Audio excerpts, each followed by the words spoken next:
નમસ્કાર.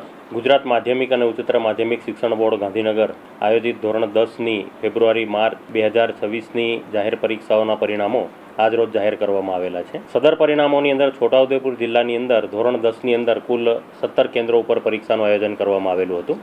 છોટાઉદેપુર જિલ્લાની અંદર ધોરણ 10ની અંદર કુલ 10,890 વિદ્યાર્થીઓ પરીક્ષાની અંદર ઉપસ્થિત થયેલ હતા. તે પૈકીના 8,976 વિદ્યાર્થીઓ ઉત્તીર્ણ થયેલ છે અને જિલ્લાનું પરિણામ છે 82.42% ધોરણ 10નું નોંધાયેલું છે.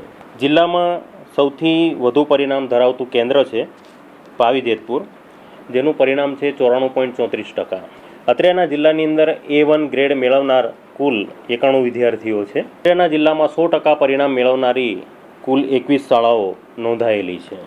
છોટાઉદેપુર જિલ્લાની અંદર બોર્ડના પરિણામોની અંદર ઉત્તરોત્તર સુધારો નોંધાય તે માટે શિક્ષા સંકલ્પ નામનું સાહિત્ય જિલ્લાના તજજ્ઞ શિક્ષકો દ્વારા તૈયાર કરવામાં આવ્યું હતું.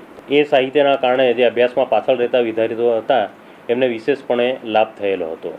વધુમાં અમારી નિરીક્ષણ ટીમ છે, નિરીક્ષણ ટીમ દ્વારા પણ પરિણામ સુધારણા માટે કરીને વિદ્યાર્થીઓ દ્વારા 5 પ્રશ્નપત્રો છે એ સોલ્વ કરાવવામાં આવેલા હતા શાળાઓ દ્વારા. તે ઉપરાંત તાલીમોનું પણ QDS કક્ષાએ, QDC કક્ષાએ, SVS કક્ષાએ આયોજન કરવામાં આવેલું હતું અને જે અભ્યાસમાં પાછળ રહેતા વિદ્યાર્થીઓ છે એમનો વાલી સંપર્ક કરી અને આગળ વિદ્યાર્થીઓ આવે પરિણામ સારું મેળવે એના માટે પણ પ્રયત્નો કરવામાં આવેલા હતા.